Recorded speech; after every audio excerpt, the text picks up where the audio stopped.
صاحب الزمان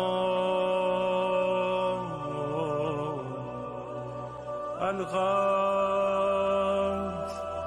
الغوث الغوث أدركني.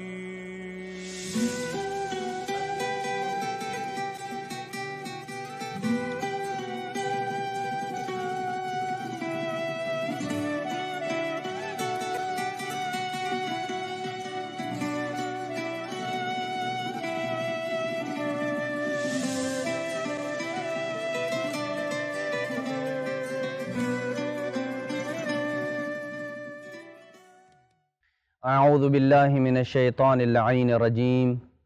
بسم اللہ الرحمن الرحیم. وصلی اللہ علی محمد وآل بیتہ الطیبین الطاہرین المعصومین. بارگاہ ملکوتی امیر المومنین، جوار سید الاوصیاء، صحن حضرت فاطمۃ الزہراء سے تیسرے انٹرنیشنل المعارف العلویہ شارٹ کورس کے دروس کا سلسلہ درس نمبر 20 تک پہنچا ہے. گزشتہ اقساط میں ہم نے امام زمان عجل اللہ فرجہ الشریف کے ظہور کی دعائیں کرنے والے منتظرین کے اوصاف اور غیبت کبریٰ میں انسان مومن کی گردن پہ عائد ہونے والی ذمہ داریوں کا تفصیل سے تذکرہ کیا تھا. کچھ ذمہ داریاں باقی رہ گئی ہیں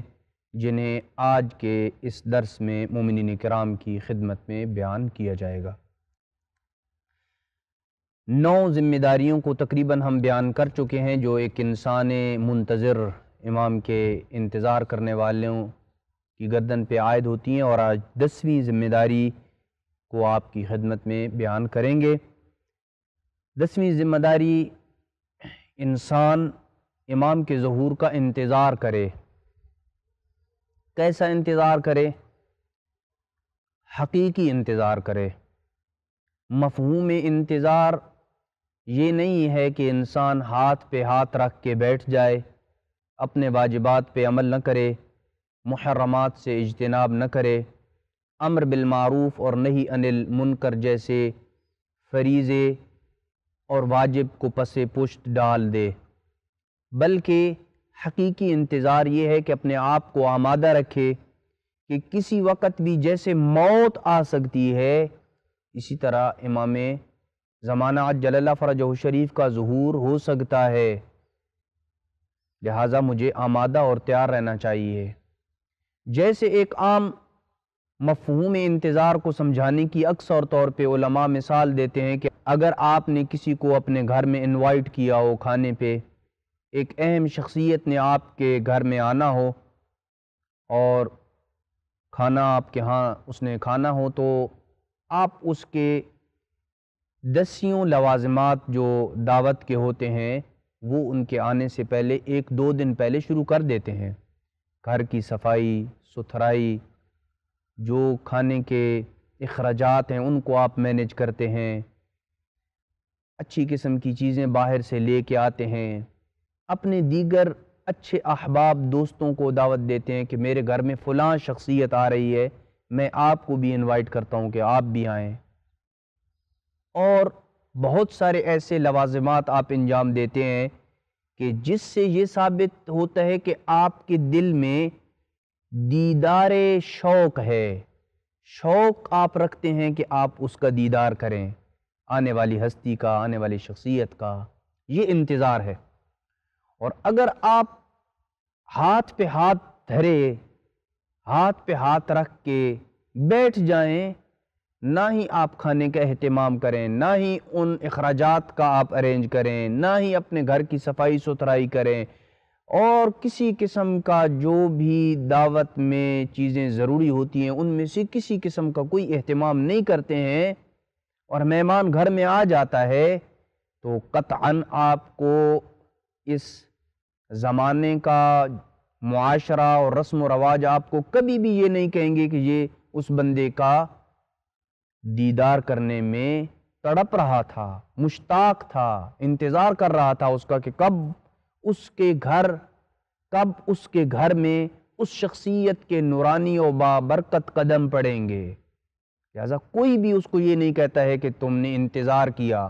اگر تم انتظار میں ہوتے تو اہتمام کرتے، اگر تم انتظار میں ہوتے تو گھر میں صفائی ستھرائی دیگر دعوت کے جو لوازمات ہیں ان کا ارینج کرتے۔ ان لوازمات کا ارینج نہ کرنا یہ اس امر کی دلیل ہے کہ آپ نے حقیقی انتظار نہیں کیا ہے۔ سیم یہی کنڈیشن ہے امام زمان عجل اللہ فرجہ شریف کے انتظار کی۔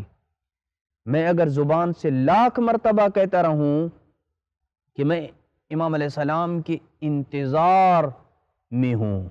میں امام علیہ السلام کو دیکھنے کے لیے تڑپ رہا ہوں،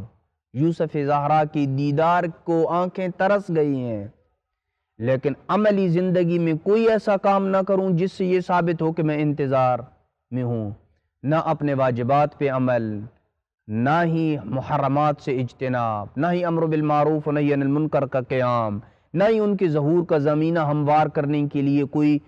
ایسا اقدام کیا، نہ ہی کوئی ایسی مجالس منعقد کروائیں کہ جس میں امام علیہ السلام کی معرفت کا تذکرہ ہو، نہ ہی کچھ ایسے سیمینار منعقد کروائے کہ جس میں امام علیہ السلام کی شخصیت کے اوپر، امام کے علم کے اوپر، امام کے مقامات کے اوپر گفتگو ہی، نہ کسی کتاب کو لکھا، نہ پڑھا، نہ اس کچھ بھی نہیں کیا ہے، تو حقیقی معنوں میں یہ بندہ منتظر نہیں کہلاتا ہے کہ کہا جائے کہ یہ بندہ امام علیہ السلام کا منتظر ہے۔ لہٰذا جو ذمہ داری عائد ہوتی ہے وہ منتظر کے اوپر کہ وہ انتظار حقیقی کرے، اور جو بندہ امام علیہ السلام کا حقیقی انتظار کرنے والا ہوتا ہے، آئیے دیکھیں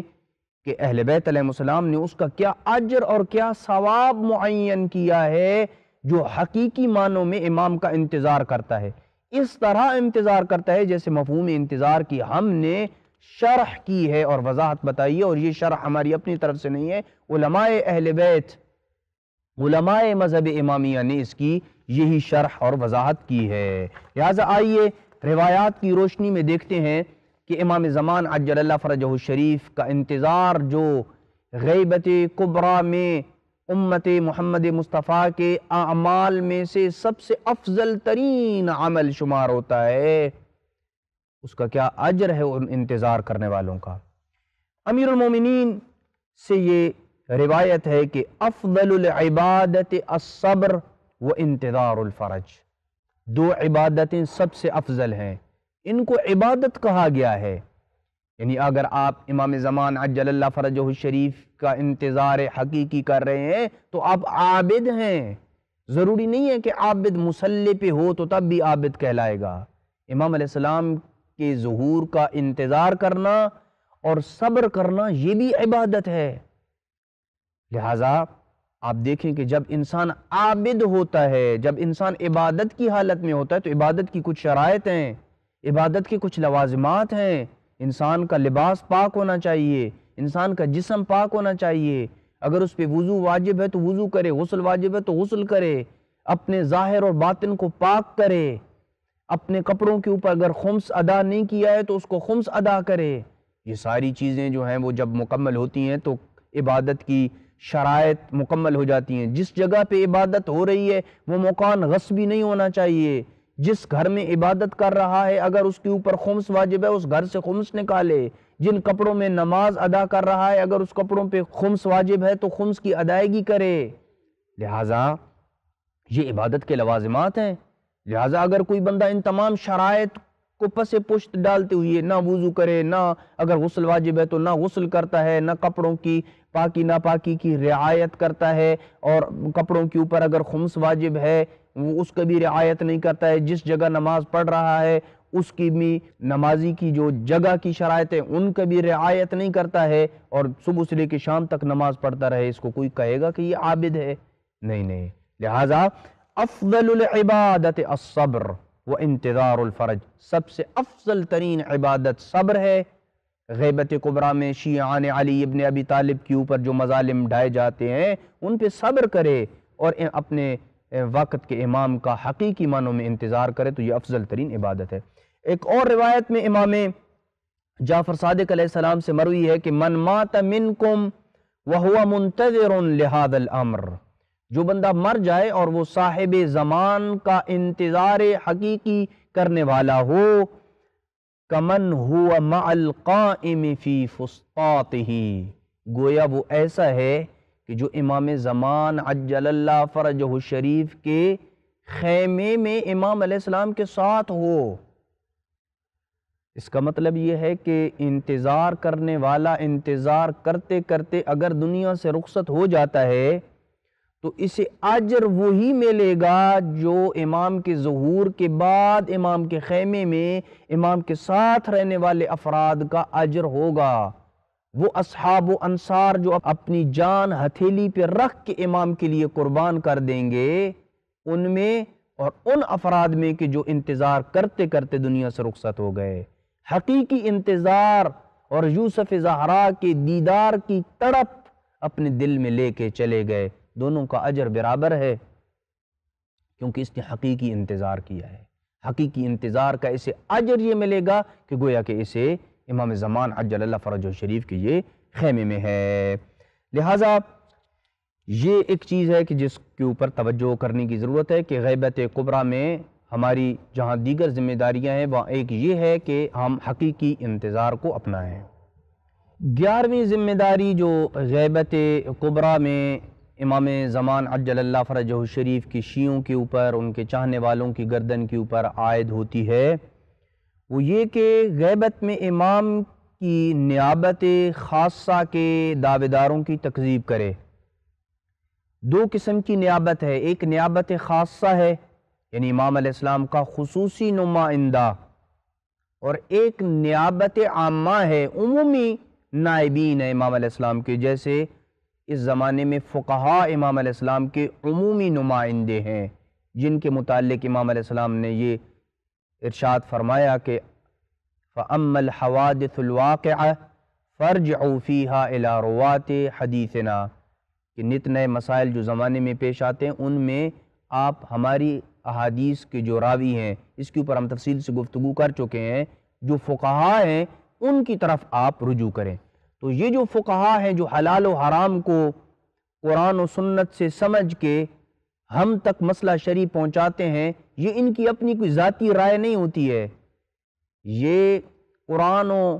سنت سے اہل بیت علیہ السلام کے بتائے ہوئے قواعد اور ضوابط کی روشنی میں جو قواعد اہل بیت علیہ السلام نے بنائے ہیں، ایک مسئلہ شرعی کو لینے کے جو قواعد اور جو اصول اہل بیت علیہ السلام نے وضع کیے ہیں، ان کی روشنی میں مسائل کو سمجھتے ہیں اور پھر ہم تک پہنچاتے ہیں۔ اس لیے کہ میں ان قواعد کو نہیں سمجھ سکتا ہوں، میں جو کہ حوضہ علمیہ نجف اشرف، حوضہ علمیہ قم مقدسہ اور دیگر حوضات کی زندگی سے دور ہوں، اور میں چاہوں بھی تو ایک عام بندہ کی بات کر رہا ہوں، میں چاہوں بھی تو حوضات علمیہ میں آ کر وہ گہری ترین ڈیپ جو بحثیں ہیں ان میں داخل ہو کے نہیں ان چیزوں کو سمجھ سکتا۔ لہٰذا کچھ ایسی ہستیاں ہیں جن کو اللہ نے توفیق دی ہے کہ وہ ائمہ اہل بیت علیہ السلام کے وضع کردہ قوانین اور اصولوں کے تحت حکم شرعی کو نکالتے ہیں اور ہم تک پہنچاتے ہیں، اور ہم پہ ضروری ہے کہ ہم ان کے احکام کو لیں اور اپنی زندگیوں میں نافذ کریں۔ لہٰذا یہ ہیں نیابت عامہ کے وارث، جن کو فقہاء کہا جاتا ہے، جن کو مراجع کہا جاتا ہے۔ کسی بھی مرجع کا یہ دعویٰ نہیں ہے کہ میں امام زمان عجل اللہ فرجہ شریف کے ساتھ میری ملاقات ہوتی ہے اور میں حکم شرعی امام سے لے کے آپ تک پہنچاتا ہوں۔ کوئی بھی جامع الشرائط مجتہد یہ دعویٰ نہیں کرتا ہے، اس لیے یہ عمومی نواب امام ہیں، یعنی ان کے پاس نیابت تو ہے لیکن عمومی نیابت ہے۔ ان کو امام علیہ السلام نے اپنے سفیر اول، سفیر دوم، سفیر سوم اور سفیر چہارم کی طرف سفیر نہیں بنایا ہے، بلکہ یہ امام علیہ السلام کے عمومی نائبین ہیں جن کا کام غیبت کبریٰ کے زمانے میں ان کے اپنے وظیفے ہیں، ان کی ذمہ داریاں ہیں، جیسے کہ حکم شرعی کو ہم تک پہنچانا، جیسے کہ حقوق شرعیہ جو ہم ادا کرتے ہیں خمس و زکوٰۃ کی شکل میں، وہ ان کو یا ان کے وکلاء کو دینا، اور پھر یہ بہتر سمجھتے ہیں کہ کہاں پہ ہم نے دین کی خدمت میں یا فقراء مومنین متدین کی خدمت میں ان کی ضروریات کو پورا کرنے میں خرچ کرنا ہے، اور بہت ساری دیگر جو ہیں وہ ان کی ذمہ داریاں ہیں جو اپنے اپنے مقام پہ طے ہیں۔ لہٰذا یہ عمومی نواب ہیں، خصوصی نواب یہ نہیں ہیں۔ کچھ ہیں خصوصی نمائندے امام علیہ السلام کے، جو غیبت صغریٰ میں امام علیہ السلام کے 4 نمائندے رہے ہیں، سفیر اول، سفیر دوم، سفیر سوم اور سفیر چہارم۔ سفیر چہارم، چوتھے سفیر کی امام علیہ السلام نے موت کا وقت خود بتایا تھا۔ امام علیہ السلام کی طرف سے خط آیا